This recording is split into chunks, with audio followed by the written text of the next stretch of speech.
Hi எல்லாருக்கும் வணக்கம். வேட்டையன் திரைப்படத்தினுடைய ப்ரொமோஷன் வந்து ஸ்டார்ட் ஆன விதம் பார்த்தீங்கன்னா வேறு லெவல் அப்படின்னு சொல்லலாம். ஏன்னா ஜஸ்ட் ஒரு சாங் வந்து எப்போவுமே ஒரு படத்துக்கான ஒரு சூப்பரான ப்ரொமோஷன் கொடுக்கும்.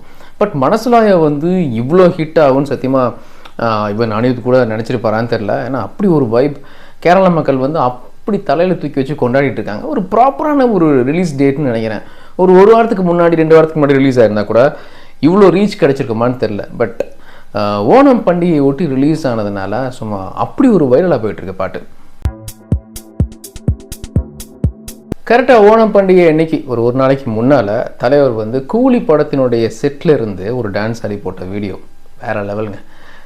வேறு லெவலுங்கிறத விட பார்த்திங்கன்னா எப்படி நடந்துச்சு அப்படின்னு ஆச்சரியமாக இருக்குது. ஏன்னா கூலி திரைப்படம் சன் பிக்சர்ஸ், வேட்டையன் வந்து லைகா ப்ரொடக்ஷன்ஸ். இப்போதைக்கு கோலிவுட்டில் இருக்கிற டாப் மோஸ்ட் ப்ரொடக்ஷன் கம்பெனிஸ்னால் இவங்க 2 பேர் தான். பெருசாக வெளியிலேருந்துலாம் ஃபண்டு உள்ளே வந்து ப்ரொடியூஸ் பண்ண அவசியம் இல்லை. அதே மாதிரி இவங்க ப்ரொடியூஸ் பண்ணுற படத்துக்கு வந்து பட்ஜெட்ங்கிறது லிமிட்டே கிடையாது.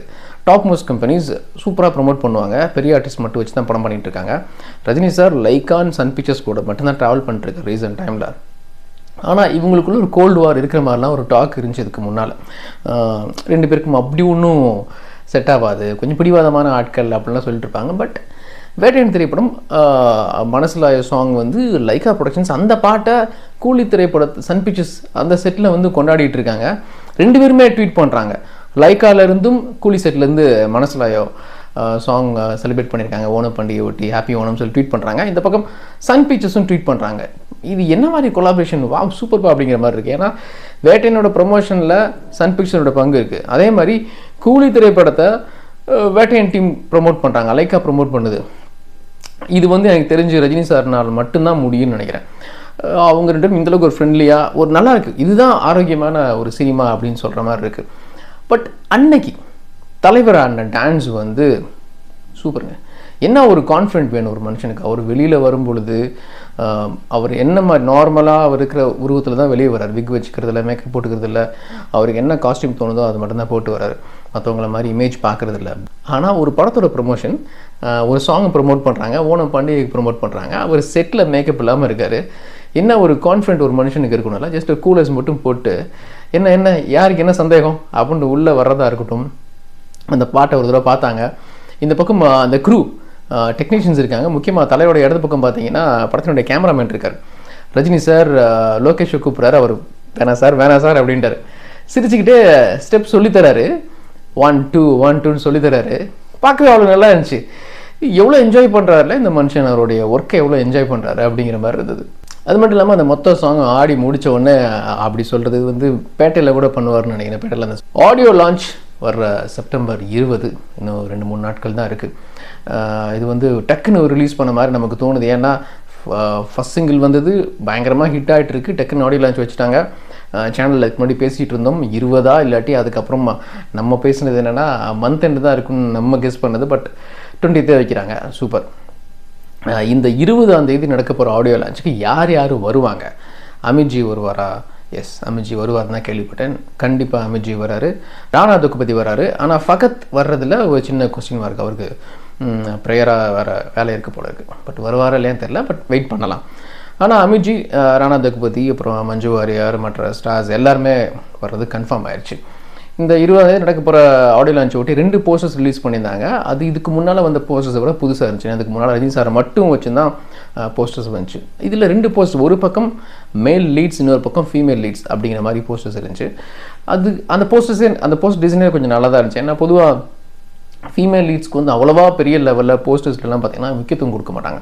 பட் இதில் 2 பக்கமே பிரித்து இந்த பக்கம் ஃபகத், அமித்ஜி, ராணா துக்குபதி, தலைவர் இருக்கிறது. இந்த இன்னொரு போஸ்டரில் மஞ்சு வாரியார், துஷாரா, ரித்திகா சிங், அந்த போஸ்ட்டில் தலைவரும் இருக்கார், அமித்ஜியும் இருக்கார். ஸோ 2 போஸ்ட்லேயும் அமித்ஜி இருக்கிறத பார்த்தா அமித்ஜி வந்து ரொம்ப முக்கியமான ரோல் பண்ணுறாரு போல இருக்குது. அது பார்க்கும்போது ஹாப்பியாக இருந்துச்சு. ஓகே, சும்மா ஒரு கெமியோ மாதிரியோ கெஸ்ட் ரோல் மாதிரியோ அவர் பண்ணல, ஒரு ப்ராப்பரான ஒரு மெயின் கேரக்டர், மெயின் லீட் அப்படிங்கிற மாதிரி தெரிஞ்சது. ப்ளஸ் அவங்க 2 போஸ்ட்லேயும் அமித்ஜி வச்சுருக்கிறத பார்க்கும்பொழுது ஹிந்தியை ரொம்ப கான்சன்ட்ரேட் பண்ணுறாங்க அப்படின்னு தோணுது. லைகா ப்ரொடக்ஷன்ஸ் நேற்று கேரக்டர்ஸ் கிளிம்ஸ் அப்படின்னு ஒன்று ஸ்டார்ட் பண்ணாங்க. ஒரு வாரத்துக்கு ஒவ்வொரு கேரக்டருக்குமான வீடியோ கிளிம்ஸ் வரும் போல இருக்குது. நேற்று ரித்திகா சிங் அப்புறமா துஷாராவுடைய கேரக்டர்ஸ் என்ன மாதிரி இதுங்கிறது ரிவீல் பண்ணாங்க. துஷாரா ஒரு டீச்சர் கேரக்டர் பண்ணுறாங்க போல இருக்குது. சம்திங் அதில் இருக்கிற தவறுகளை சுட்டி காட்டுற மாதிரி, போராட்டம் பண்ணுற மாதிரியான கேரக்டராக இருக்கும் போல இருக்குது. பார்த்தா அப்படி தான் தோணுது. இன்னொரு பக்கம் ரித்திகா ஒரு போலீஸ் ஆஃபீஸர், அன்யூனிஃபார்மில் இருக்காங்க, என்ன டிபார்ட்மெண்ட் அப்படின்னு தெரில. ப்ராப்பராக இருந்துச்சு. ஏன்னா ஃபீமேல் கேரக்டர்ஸ், ஃபீமேல் ஆர்டிஸ்ட்டுக்கு வந்து போலீஸ் யூனிஃபார்ம் அவ்வளோ சூட் ஆகாது, அவ்வளோ எந்த அளவுக்கு கரெக்டாக இருக்குன்னு தெரியாது. பட் ரித்தியாக்கு ப்ராப்பராக இருந்த மாதிரி எனக்கு தோணுது. இன்றைக்கி இப்போ வந்து மஞ்சு வாரியார் ஃபிலிம்ஸில் தலைவர் இருக்கார். ஸோ மஞ்சு வாரியாருக்கும் தலைவருக்கும் நிறையா சீக்வன்ஸ் இருக்கும் போல இருக்குது. இன்னொன்று நான் பார்க்கும்போது டீகோட் பண்ணது என்னென்னா, வீடு அப்படின்னு காட்டுறாங்கல்ல, மஞ்சு வாரியார் வீடு மாதிரி காட்டுறாங்க, அது கேரளா ஸ்டைலில் தான் இருக்குது. ஸோ கதை களமே கேரளா தமிழ்நாடு பார்டர் தான் போல இருக்குது. ஸோ மலையாளம் அப்படிங்கிறது கதையோடு சேர்ந்து வர்ற மாதிரி தான் எனக்கு தோணுது. அதே மாதிரி அமிர்ஜியை காட்டுறாங்க. ரஜினி சார், மஞ்சு வாரியார், அமிர்ஜி ஃபேமிலி ஃப்ரெண்ட்ஸ் மாதிரி தெரியுது.